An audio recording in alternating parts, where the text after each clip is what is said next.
Estamos en 1963. Mario Vargas Llosa vive en París y acaba de publicar su primera novela, La ciudad y los perros. Solo tiene 26 años. Su lanzamiento ha sido una conmoción en el mundo literario de Europa y Latinoamérica, provocando que medio mundo se aprenda el nombre de este desconocido peruano de provincias, demasiado joven para la madurez de la novela. Habla sin piedad del mundo adolescente, de la autoridad, la violencia, del poder y de la necesidad de pertenecer al grupo para sobrevivir. Lo hace con fuerza, con incomprensible frescura, con un extremo dominio del lenguaje y una endiablada estructura. Una novela, como dice Javier Cercas, escrita a martillazos. ¿Quién era ese escritor? ¿Qué había sucedido para que La ciudad y los perros surgiera con violencia como un volcán? ¿Qué había llevado a un niño de provincias de Perú a hacer este viaje iniciático a París?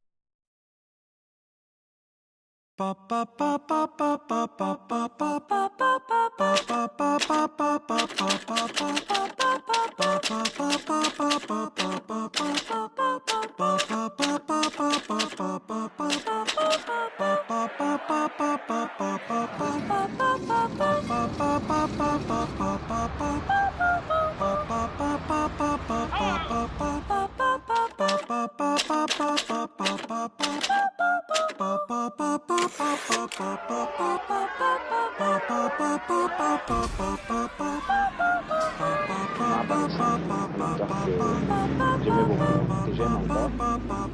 Et ça, c'est confirmé.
Todo comenzó aquí, en esta ciudad al norte de Perú.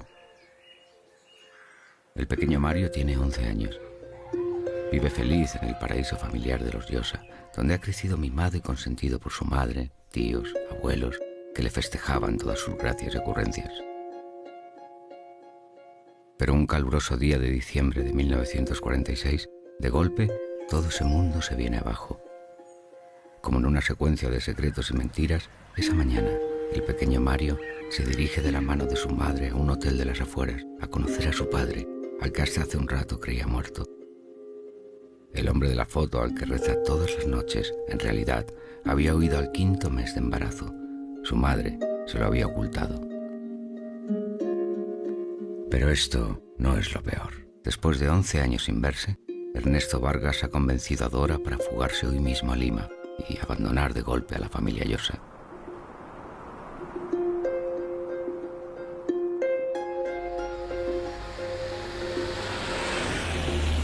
Los tres, por primera vez juntos en su vida, hacen un viaje a Lima que Vargas Llosa recordará a través de uno de los personajes de La ciudad y los perros, describiendo con detalle las sensaciones y miedos que vivió durante las interminables 18 horas del trayecto. Para el pequeño Mario es el viaje a la pérdida de la inocencia, hacia la soledad, a conocer el miedo y entrar de golpe en la vida adulta. El viaje que le llevará también a cumplir un sueño aún no revelado, convertirse en escritor en París, tan solo 15 años después.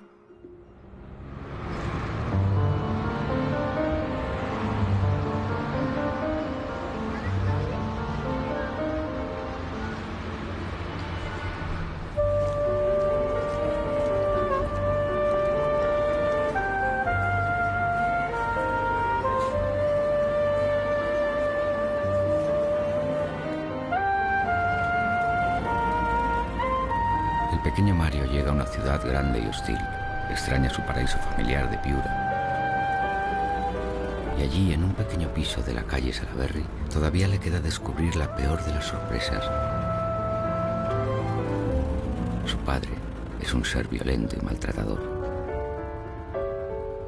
Mi padre era una persona muy autoritaria, muy severa, y entonces yo le tenía miedo. Por ejemplo, yo descubrí el miedo en las relaciones con mi padre.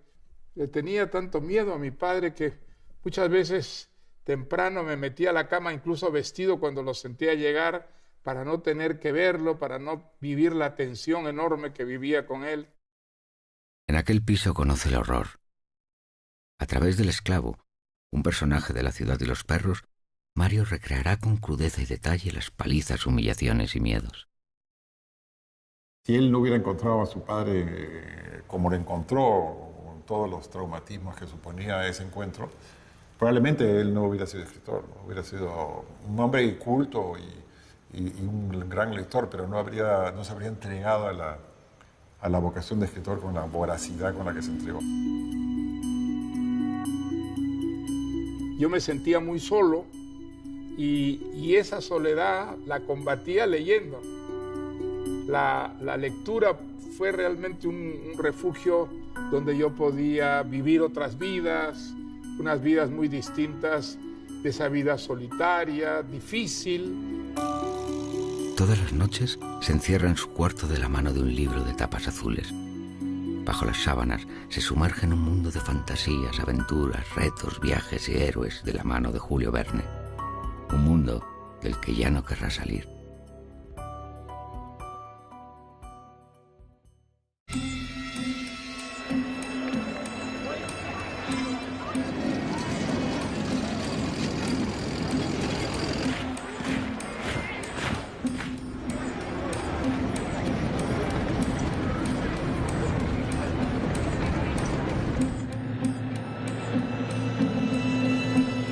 Pero hay otro acontecimiento decisivo en la vida del pequeño Mario.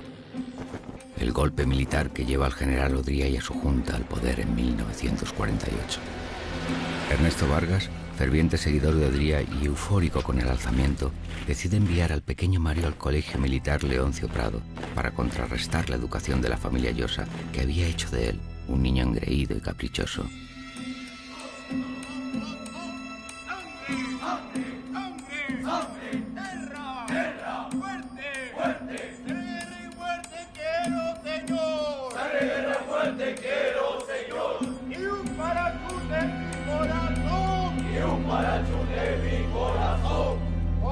Cada uno aportaba a este colegio pues, sus conflictos, sus traumas de región, de familia, de clase, ¿no? Y eso resultaba bastante explosivo. Pero por otra parte fue un choque muy brusco, es decir, yo no estaba en absoluto preparado, ¿no? Para esa violencia en las relaciones y además a ese sistema disciplinario tan terriblemente estricto. Descubrí la violencia terrible en las relaciones humanas, ¿no es cierto?, que yo creo que son bastante características del Perú y que hasta entonces ignorables. Además entramos ahí de 14 años, de 13 años, ¿no? Una edad muy delicada en la vida de una persona, ¿no? Y entonces todo ese mundo sometido a una disciplina militar pues producía realmente a veces reacciones traumáticas, y creo que fue mi caso. Es decir, yo la pasé muy mal en el Leoncio Prado.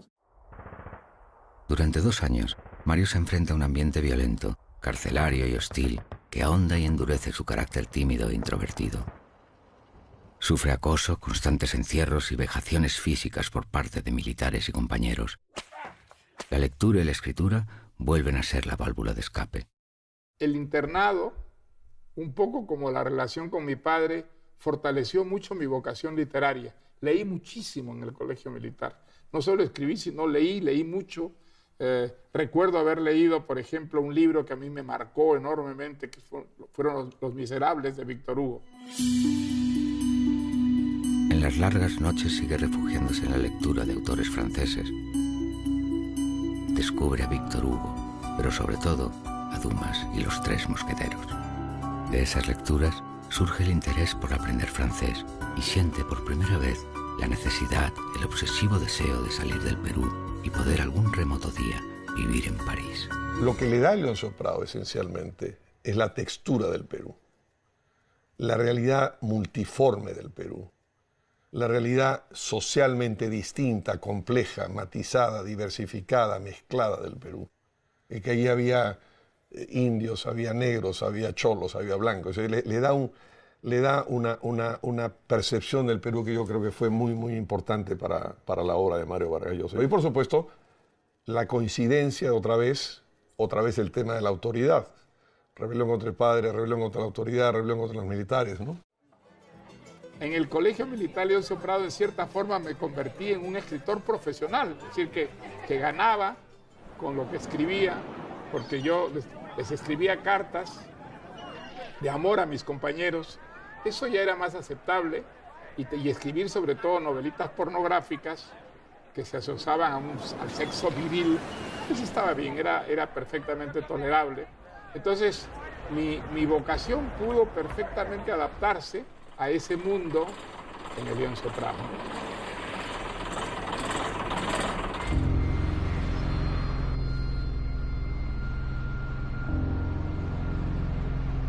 Estamos en el verano de 1952. Mario ha terminado las clases, tiene 16 años y está dispuesto a llegar cuanto antes a la edad adulta para liberarse de su padre. Busca trabajo. Consigue entrar en el periódico La Crónica. Es admitido en la famosa sección de sucesos que dirige Carlos Becerra, peculiar estrella sensacionalista del periodismo peruano de aquellos años. Con solo 16 años, colabora en la investigación de asesinatos de prostitutas, secuestros, desapariciones de artistas, suicidios y por primera vez firma sus primeros artículos. Aquella redacción de sucesos era canela fina. Tras acabar la jornada, aún quedaba lo mejor. Salidas nocturnas a burdeles, drogas, alcohol. Mario conoce el lumpen y los bajos fondos de la ciudad de primera mano.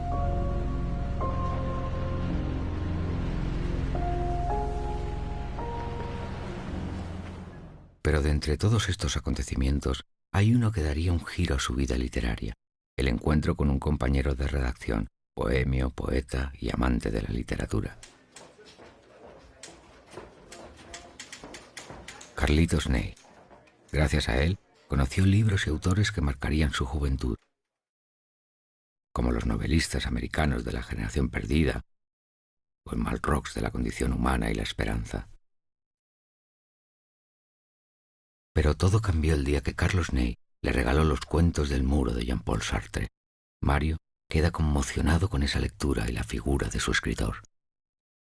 Y había leído ese libro de Sartre, ¿Qué es la literatura?, que a mí me marcó muchísimo y me convenció de que la literatura era un oficio al que había que entregarle el tiempo y que era una vocación que exigía una disciplina, una constancia.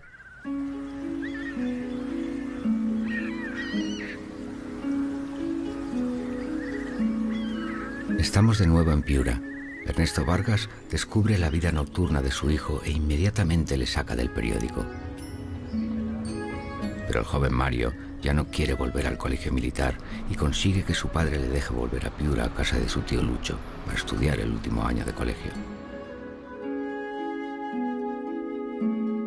Y ese año que pasé yo viviendo con mi tío Lucho y mi tía Olga fue un año maravilloso para mí, donde ya empecé a sentirme un escritor, porque trabajaba en un periódico, en el diario La Industria de Piura, al mismo tiempo que estudiaba el último año de colegio, y escribía, y ahí en la atmósfera, en la casa donde yo vivía con estos tíos, pues era una atmósfera absolutamente sosegada, pacífica.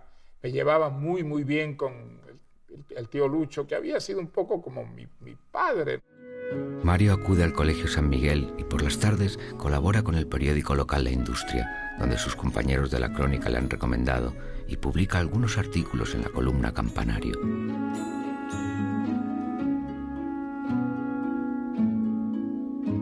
A través del colegio, Mario presenta en el Teatro Variedades La huida del Inca, una pieza teatral que ha escrito. El estreno es un éxito. Mario vive su primer momento de gloria. El texto de esta obra primeriza jamás ha sido publicado. En la biblioteca de su tío Lucho, descubre un libro que cambiará temporalmente el curso de los acontecimientos, la autobiografía del comunista Jean Valjean. La noche quedó atrás. Que contaba en este libro, que era un libro pues autobiográfico, sus experiencias como militante comunista en los años del nazismo en Alemania. Bueno, era una vida desde luego arriesgadísima, heroica. En el régimen de Hitler pues los comunistas eran perseguidos, liquidados. Había algo heroico allí que a mí me sedujo muchísimo. Esta lectura despierta en Mario un alto sentido de justicia social y le descubre la acción política como respuesta. En el periódico redacta crónicas sobre el movimiento nacional revolucionario de Bolivia. Al poco tiempo surge un conflicto en el colegio. Mario se enfrenta al director, convocando una huelga que moviliza a todos los estudiantes y acaba con su expulsión.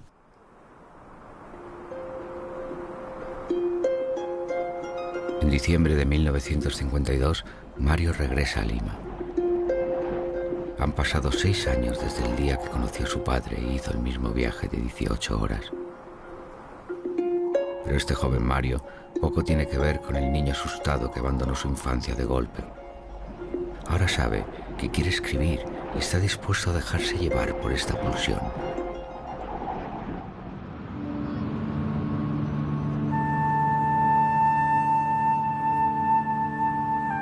Con 17 años, Mario ingresa en la universidad más politizada y popular de Lima, San Marcos, para estudiar la carrera de Derecho. Después de haber leído a Jean Valjean, tenía la idea de que la mejor manera de oponerse a la dictadura de Odría era militando en el Partido Comunista. Y yo decía, en San Marcos tiene que haber comunistas. Mario se introduce en Cahuide, célula del Partido Comunista en la clandestinidad. Descubre a Marx, Lenin, Engels y pasa a la acción política. Asiste a reuniones y asambleas y figura en la cabeza de las manifestaciones. Su nombre de guerra es Camarada Alberto. Éramos una fracción universitaria comunista. Formamos a partir del Centro Federado de Letras, al cual también entramos, una pequeña academia para estudiantes que ingresaban a la universidad, con nuevos grupos de estudiantes. En uno de esos grupos estaba Mario. Había grupitos clandestinos que trataban de reorganizar el Partido Comunista y habían formado el grupo Cahuide. Cahuide fue un líder inca. Y entonces pues yo milité un año, fui militante de Cahuide. Compañeros detenidos están en cárceles en condiciones infrahumanas. Los comunistas logran enviar una comisión de la que Mario forma parte para negociar con Esparza Zañartu, ministro de Gobierno, la bestia negra del régimen de Odría. En medio de la reunión, un compañero de Mario es detenido. Y en realidad, digo, si no fuera por Mario, nadie conocería a Cahuide. Él inmortalizó Cahuide, ¿no? Cahuide era una pequeña organización con un periodiquito mal impreso y distribuido apuradamente, ¿no es cierto? Que sería desconocida incluso por nosotros. Todo el mundo se habría olvidado de eso.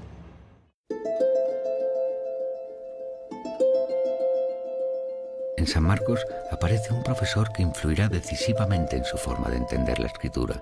Porras Barnechea había sido embajador del Perú en España y ahora ocupaba la cátedra de estudios peruanos. Era un gran profesor, cuyas clases eran deslumbrantes. Eran unas clases tan extraordinarias por la elegancia con la que él exponía y también porque cada clase era resultado de una investigación personal. Yo quedé tan deslumbrado por las clases de Porras Barnechea que llegué a dudar si seguir estudiando literatura o estudiar más bien historia. Porras Barnechea seleccionó a Mario de entre todos sus alumnos para trabajar con él en la elaboración de una enciclopedia sobre cronistas del Perú. Mario pasó 4 años trabajando 4 horas diarias en la casa del profesor, elaborando fichas y resúmenes, aprendiendo una metodología de trabajo exhaustiva y detallista. Ese perfeccionismo en el sentido literal, gramatical del vocablo, ¿no? El perfeccionismo de Porras en la investigación, lo lleva Mario a la literatura, ¿no? Cada uno de los personajes de ficción de Mario, hay detrás de ellos toda una investigación que se asemeje mucho a la investigación que hacía Porras. Raúl Porras Barrenechea es lo que podríamos llamar un preceptor de Vargas Llosa.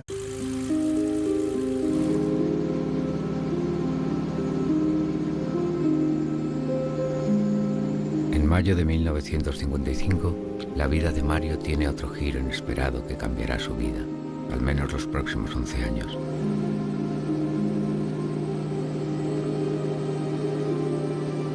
Un avión, procedente de La Paz, aterriza en el aeropuerto Corpac de Lima. Una de las pasajeras es Julia Urquidi, hermana de Olga, la mujer de tío Lucho. Recién divorciada, llega a Lima a pasar una temporada a casa de su hermana. Mario tiene 19 años, Julia 10 más. Era muy simpática, muy divertida, muy animosa, vital. Y pues qué niño no se enamora de una mujer joven, guapa, simpática, atractiva. Así que fue una pasión bastante, digamos, exaltada y rápida.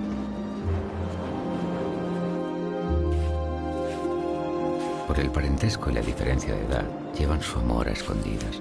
La familia empieza a sospechar. Deciden fugarse y casarse en secreto. Mario es menor de edad y falsifica los papeles. El padre de Mario entra en cólera y consigue que Julia sea expulsada del país.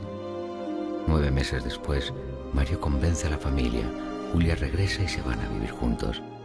La relación dura 11 años. Julia siempre creyó en el talento de Mario como escritor. Su apoyo y entusiasmo serán imprescindibles para lanzar la carrera de Mario.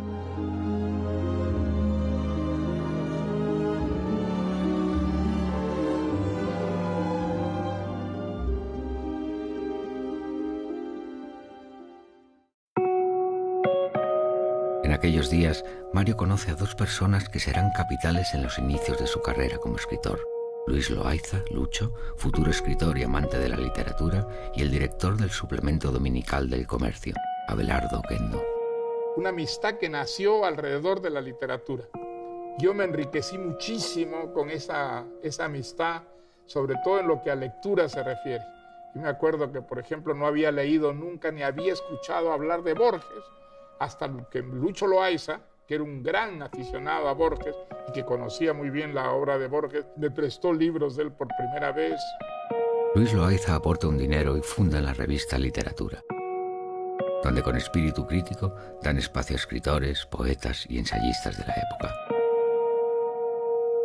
Ellos colaboran con ensayos y crítica literaria, y a veces con editoriales comprometidos. Yo soñaba con el viaje a París. Soñábamos los 3 en realidad. Los 3 estábamos convencidos que el Perú y la literatura eran incompatibles. La leyenda de París estaba muy viva como la capital de las letras, de las artes, la tierra de los grandes escritores. Yo había aprendido francés cuando estudiaba en San Marcos y había leído muchísimo en francés y sobre todo pues a lo que era el existencialismo francés, Sartre, Camus, Merleau-Ponty, Simone de Beauvoir. Yo me casé muy joven, me casé la primera vez muy joven, a los 19 años, sin dejar de estudiar. Entonces pasé de ser un hijo de familia a ser un amo de la casa. Y entonces pues tuve que empezar a buscar trabajos y los trabajos que conseguí eran todos muy mal pagados, de tal manera que tuve que reunir varios y llegué a reunir hasta 7 trabajos. ¿Simultáneamente?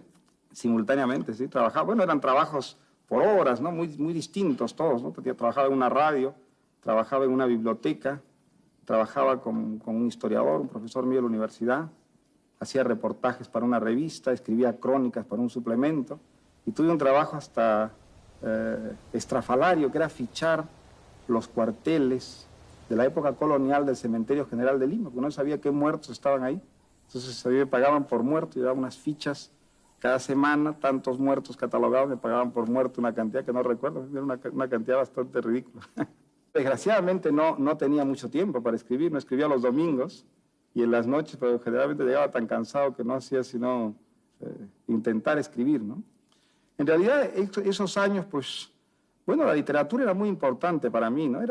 Probablemente era lo que más me importaba, pero era lo que menos tiempo le dedicaba, ¿no? Mario había visto mucha gente, muchos escritores que surgían, que eran grandes promesas y que luego se frustraban, ¿no? Y Mario siempre tuvo desde muy joven la sensación muy fuerte de que si él se quedaba en Lima no iba a ser un escritor profesional. Termina la carrera y finaliza su tesis sobre Rubén Darío. Está decidido a dar el gran salto a Europa y solicita una beca para estudios de posgrado en la Universidad Complutense de Madrid. Una mañana de julio se publica la lista de los becados. Mario recibe la noticia como un rayo de luz. Su sueño va a convertirse en realidad. Habla con Julia, que está dispuesta a seguirle al fin del mundo. Cierran la casa, venden todos los muebles para sacar más dinero. Los amigos y la familia piensan que será una aventura de año y medio. Solo los muy cercanos saben que quizás Mario no vuelva.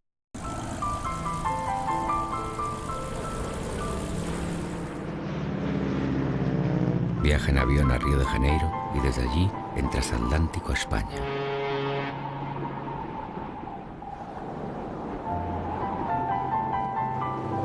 Mario va a hacer el viaje más importante de su vida. Tiene solo 22 años. Julia le acompaña. No regresará a vivir a Perú hasta 1974, 16 años después.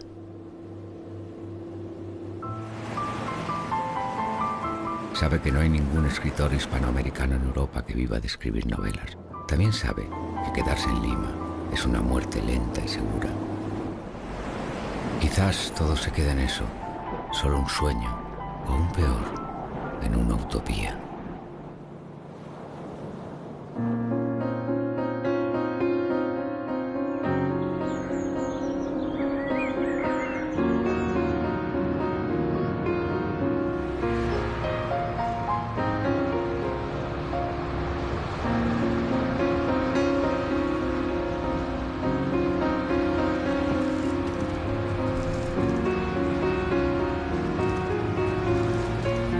La llegada a Madrid es desalentadora. Mario se encuentra en una ciudad gris, aún a la sombra de la posguerra, con un pobre movimiento literario atrapado por la censura. Y por supuesto, sin rastro de las vanguardias. Lo más interesante de la producción extranjera apenas llega a las librerías. Mario y Julia se hospedan en una pensión en el 12 de Doctor Castelo. 2 manzanas más abajo, frente al Retiro, está el Jute, una peculiar tasca con un camarero estrábico. En diciembre de 1958, uno de los inviernos más fríos que se recuerdan, el joven Mario, sentado en la tasca, toma una de las decisiones más importantes de su vida. Está decidido a ser escritor. No va a aceptar trabajos que no tengan que ver con la literatura y que no le dejen tiempo para escribir. Y en aquella tasca comienza a esbozar las primeras líneas de lo que será su primera novela, La ciudad y los perros, basada en su violenta experiencia en el Colegio Militar Leoncio Prado. Y yo recuerdo mucho que desde que fui cadete pensé escribir alguna vez. Pensé escribir una novela o no sabía exactamente qué, pero quería escribir algo aprovechando de esta experiencia o más que aprovechando, vengándome un poco de esta experiencia, ¿no? Era sacarme encima esa especie Era una pequeña revancha, ¿no? Sí, era una manera de sacarme de encima ese trauma, ¿no? Que fue descubrir este mundo, ¿no? Mario tiene ya la idea en la cabeza. Un grupo de adolescentes atrapados bajo la represión y la violencia en el colegio militar tratan de sobrevivir utilizando entre ellos los mismos códigos.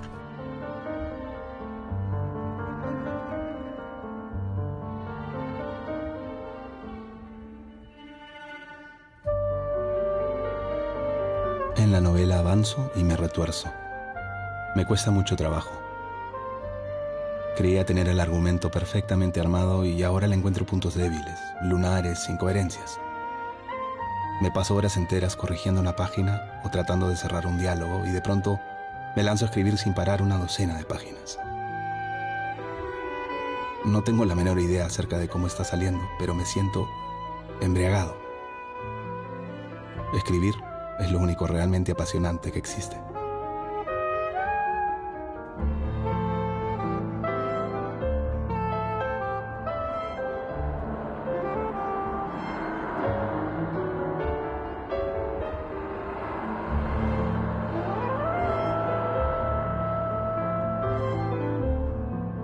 Acude a la Biblioteca Nacional, donde descubre los libros de caballerías y a Tirant lo Blanc.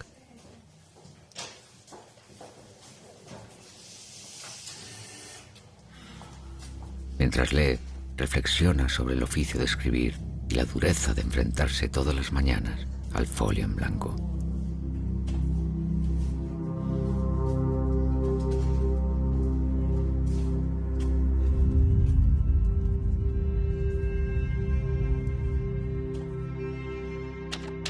Voy a salir loco. Frente a la máquina siento mal humor, palpitaciones, odio, impotencia, excitación, fiebre, frío, diarrea, contención, ahogo, asco, vómito, vértigo y una inexpresable y espantosa desesperación.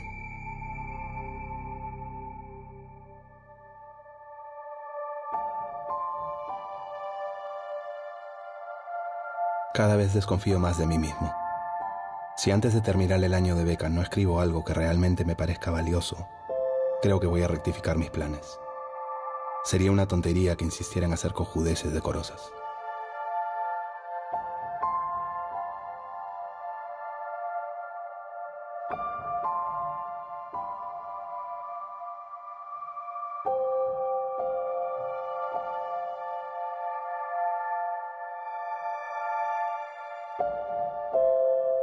Mario entra en crisis al enfrentarse a su propio juicio crítico. Duda de su propio talento. Quizás todo es una locura y su destino está en Lima. Por esos días, decide presentar varios cuentos que había publicado en periódicos limeños al Premio Leopoldo Alas, que convoca la editorial Rocas de Barcelona, y por un tiempo decide parar de escribir. A la vuelta, recibe una noticia que cambia el signo de los acontecimientos. Ha ganado el primer premio del concurso dotado con 5.000 pesetas y en febrero de 1959 se publica Los Jefes, su primer libro de cuentos. El premio espolea al joven Mario y le anima a seguir adelante con La ciudad y los perros, ahora con más entrega y entusiasmo, tecleando todos los días 5 horas con una absoluta disciplina que ya nunca le abandonará. Es un ejemplo extraordinario de un gran trabajador. Vargas Llosa es un hombre con inspiración, pero García Márquez decía que para ser escritor se necesitaba 90% de transpiración y 10% de inspiración. Pero ese es el ejemplo de Mario. Mario lo que es un forzado de la literatura. Está a punto de terminar la beca y Mario tiene que regresar a Lima, pero se rebela contra su destino y decide quemar las naves. Cancela el viaje de regreso y con el dinero del pasaje, Julia y él se marchan a la aventura de París. El joven Mario sigue el plan establecido desde que tenía 14 años, convertirse en escritor en París. En el equipaje ya viajan junto a él los protagonistas de la novela: el jaguar, el esclavo, el poeta, el boa, el serrano cava. Todos ellos tratan de sobrevivir en un entorno violento, donde la transgresión de las normas es la única salida para ser aceptados. Todos están dispuestos a todo con tal de pertenecer al círculo.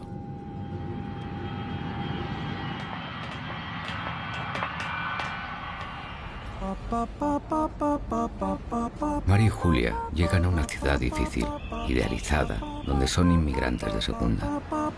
Apenas conocen gente. Julia no habla francés y Mario se defiende. Pero los dos están dispuestos a abrirse camino haciendo suya la reflexión de Julio Cortázar. Era preferible no ser nada. en una ciudad que lo era todo. Mario no desiste en su sueño y sigue escribiendo.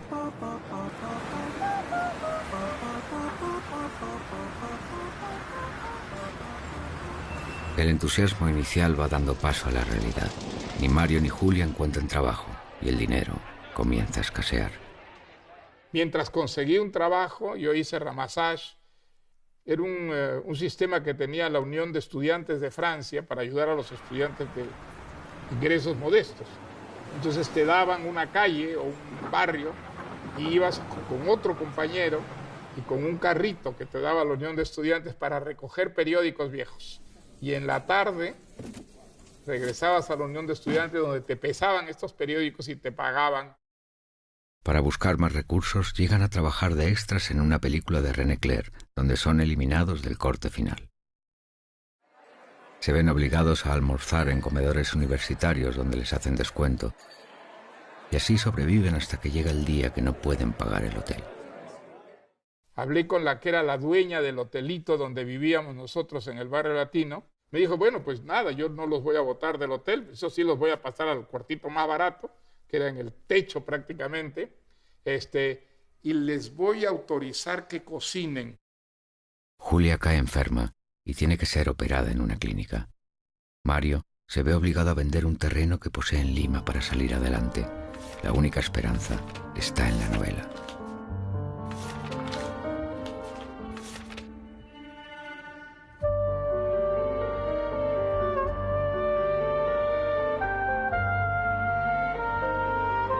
He dado un buen empujón a la novela.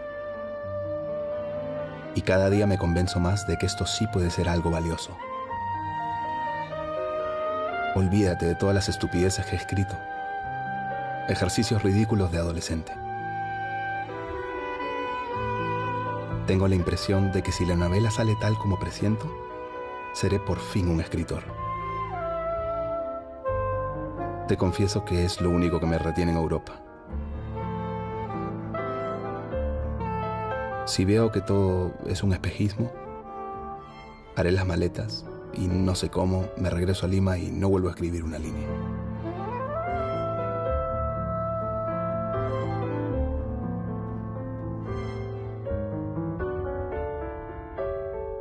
Mario había leído en Lima Las palmeras salvajes de William Faulkner, traducida por Borges, y quedó fascinado. Esa impronta se hace presente en La ciudad y los perros. Fue el primer escritor que leí con un lápiz y papel a la mano, tratando de desentrañar la complejidad de las estructuras que tenía. Y yo creo que Faulkner fue el escritor que me hizo descubrir a mí la importancia central de la forma, ¿no? En una creación literaria, la importancia que tiene el tiempo, el narrador, la manera de organizar la historia,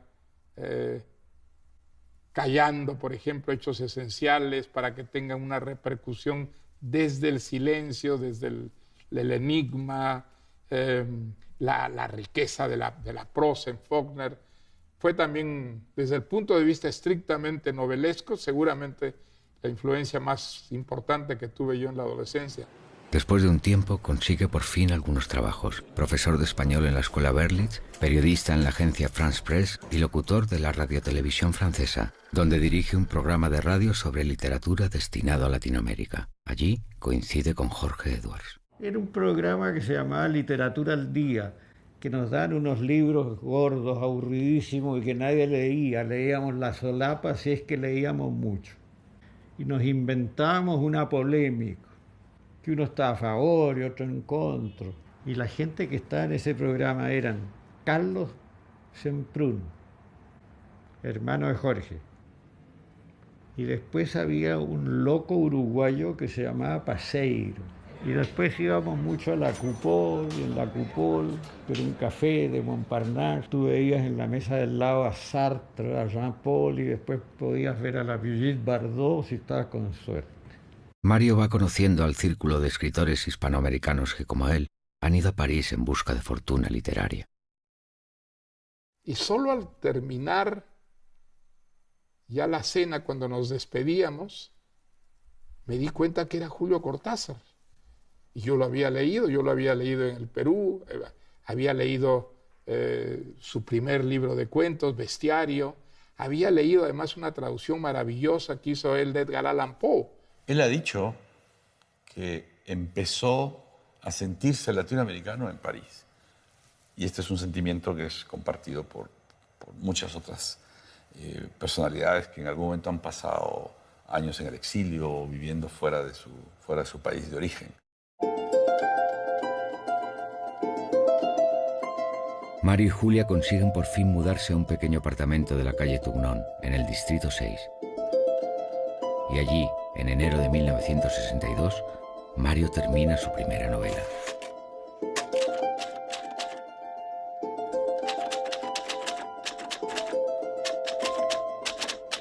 Han pasado casi 4 años desde la fría mañana frente al Retiro en el Jute, donde empezó a escribirla.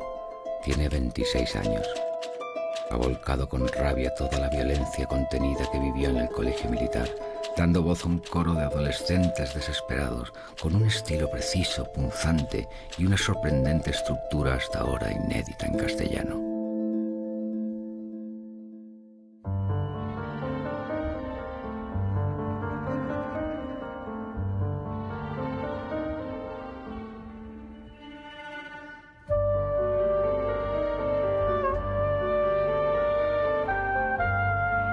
He decidido dejarla tal y como está. Me deprime su dimensión, su tema, y ya no tengo simpatía por los personajes. Me parece que le he dedicado demasiado tiempo. Es mejor que pase a otra cosa. Ojalá se pueda publicar allá, aunque su extensión espantará a los editores. Sería triste que quedara inédita.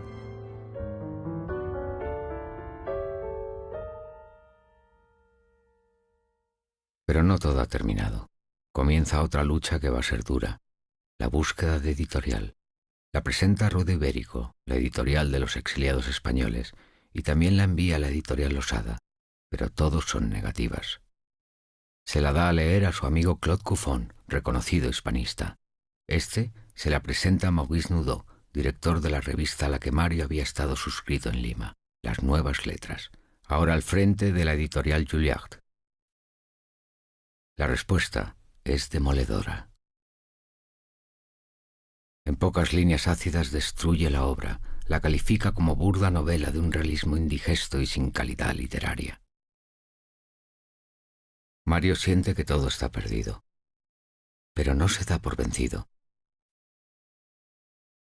Pide ayuda a todos sus amigos. El poeta Salazar Bondi recomienda la novela a Ediciones Era en México y al escritor Juan Goytisolo. Cortázar la envía a la editorial Moritz en México. Me han dicho que se ha fundado una editorial en Lima llamada El Sol. ¿No se le podría ofrecer mi novela, que duerme aquí a mi lado como un animal sin vida? Nadie ve interés en publicar la novela. De nuevo, todos son negativas. El sueño de vivir de la literatura en París se desvanece. Desmoralizado, abandona la idea de publicarla y la deja de lado.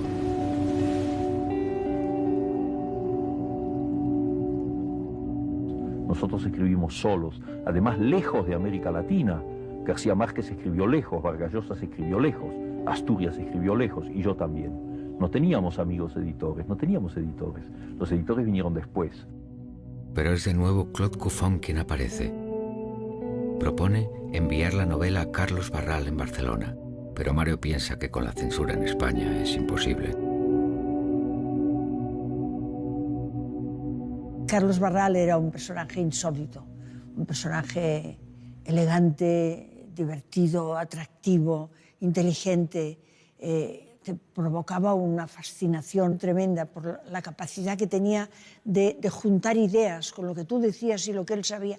Juntaba y siempre sabía, siempre aparecían elementos nuevos en la conversación que hacían que la conversación fuera una conversación realmente apasionante y divertida, ¿no?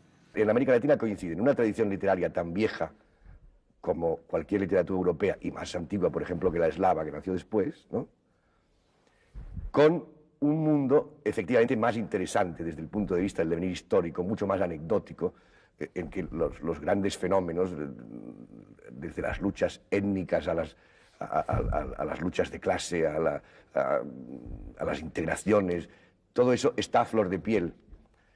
Es decir, que coincide una tradición literaria, una herramienta literaria semejante a la francesa o a la inglesa o a la alemana, con un mundo en el que las cosas tienen interés por sí. Carlos Barral lee la novela y queda fascinado como escritor y como editor. Envía un telegrama a Mario que cambia su vida. Libro magnífico. No vender a nadie. Estaré día 12 en Hotel Port Royal, París.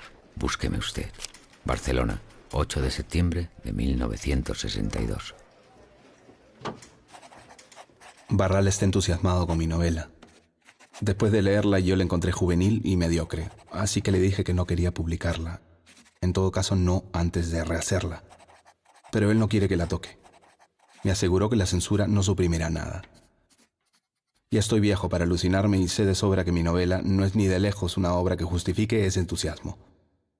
Pienso que lo ha seducido la abundancia de carajos en el diálogo. Mario está convencido que la novela no pasará la censura franquista y no está dispuesto a cambiar nada. Pero Barral tiene una coartada. Si la presentan al premio Biblioteca Breve y ganan, los censores tendrán que aprobarla.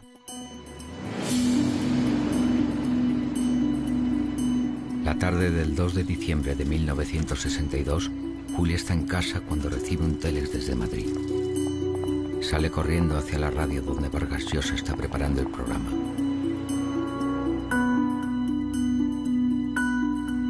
Se abraza a él con lágrimas en los ojos. Ha ganado el premio. El jurado, formado por Carlos Barral, José María Castellet, Juan Petit, Víctor Seix y José María Valverde, emiten el siguiente fallo.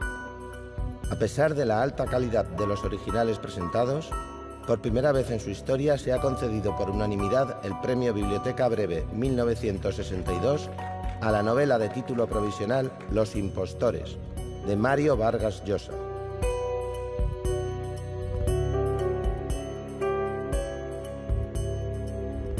Se habla de Faulkner por la estructura y la forma, de Flaubert por su carácter de educación sentimental y de Sartre por su visión existencial y su mentalidad contestataria. Conocí a Mario, que acababa de ganar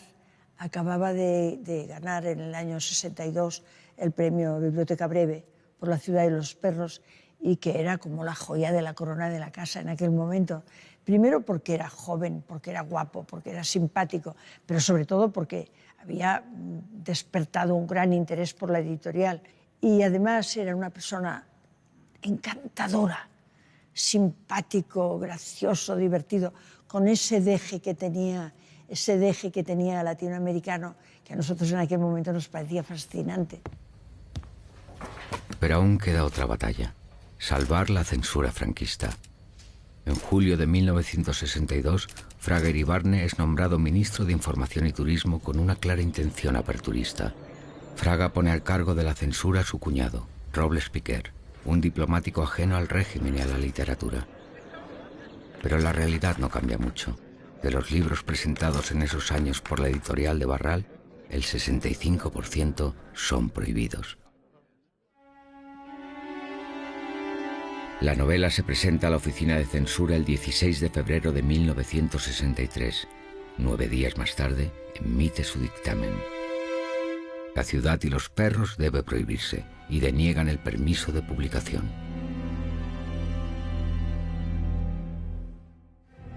Barral no se da por vencido, insiste, y el 25 de marzo solicita una segunda evaluación de gracia. 37 días después, recibe otro dictamen. Será necesaria la eliminación y modificación de textos en 37 páginas si quiere ser publicada. Mario y Barral no están dispuestos a cambiar nada y se presentan en Madrid a ver a Robles Piquer. Tras una tensa reunión, consiguen publicar la novela con modificaciones en 7 párrafos. Aún queda una sorpresa. La edición aparecía con comentarios de escritores de prestigio recomendando la novela. El de Julio Cortázar fue prohibido por su alusión al régimen franquista. hay una especie de resignación pragmática por parte de Vargas Llosa. Pues si tengo que reunirme con el censor, pues me reúno. Si tengo que corregir algunas cosas, pues las corrijo.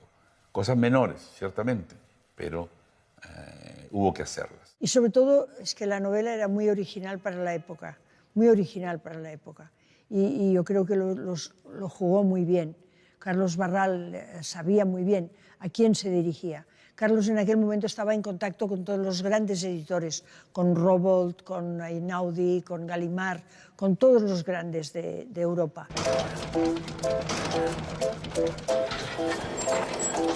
En noviembre de 1963, La ciudad y los perros se publica en España. Desde el primer momento se convierte en un fenómeno literario.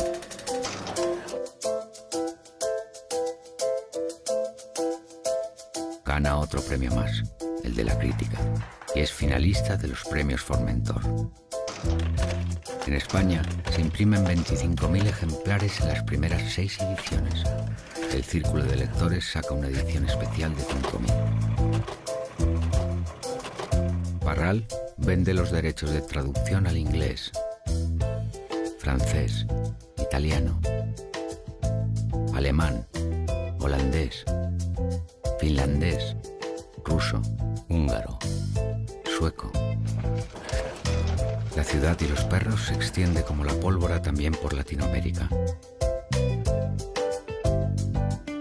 El régimen cubano, a través de su editorial estatal dirigida por el poeta Heberto Padilla, publica 2.000 ejemplares.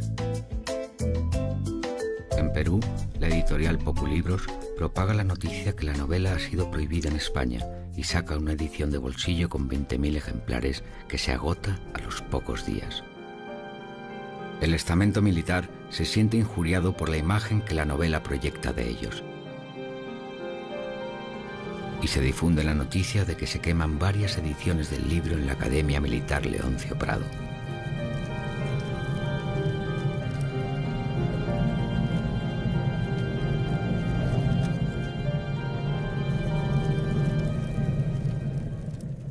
Después decían que un editor peruano que había publicado La ciudad y los perros en el Perú, se llamaba Manuel Escorza, había provocado la quema de libros por razones publicitarias. No sé si eso es cierto o no, pero siempre ha quedado como una duda respecto a esa quema. Ahora, el hecho es que salió en todos los periódicos que la quema había ocurrido y eso le dio una enorme publicidad a la novela, ¿no? Cuando empieza a redactar esta novela tenía 22, 23 años y la completa cuando tenía 26. Es decir, no es frecuente que alguien a esa edad haya desarrollado ya la maestría para construir una historia tan compleja. Era un sueño que se convertía en realidad. Mi vida cambió completamente porque, digamos, ya fui como confirmado como escritor. Algo que todavía yo me resistía, digamos, a decir que era, ¿no? Pero sí, yo creo que fue providencial que la novela cayera en manos de Carlos Barral. Vous savez, Paris est un mythe pour tous les latino-américains, surtout pour les écrivains. La littérature française a eu beaucoup d'influence chez nous, et dans mon cas personnel surtout. Je crois que mon intérêt pour Paris, pour la France, a commencé quand j'étais à l'école, quand je lisais Dumas, par exemple, un auteur que j'aimais beaucoup, enfin que j'aime encore. Et ça s'est confirmé, ça s'est décidé sûrement quand je suis entré à l'université. C'est à cette époque que j'ai lu un livre de Jean-Paul Sartre qui m'a beaucoup marqué, que je crois a été décisif pour ma formation. La ciudad y los perros, pues es el resultado de esas fusiones, ¿no? La experiencia vivida en el Leoncio Prado, el descubrimiento de ese submundo político clandestino en mis años de San Marcos, y también las lecturas de escritores comprometidos según la tesis de Sartre, del compromiso social, político que debe acompañar, digamos, la vocación literaria. Creo que todo eso se refleja muchísimo en mi primera novela, ¿no?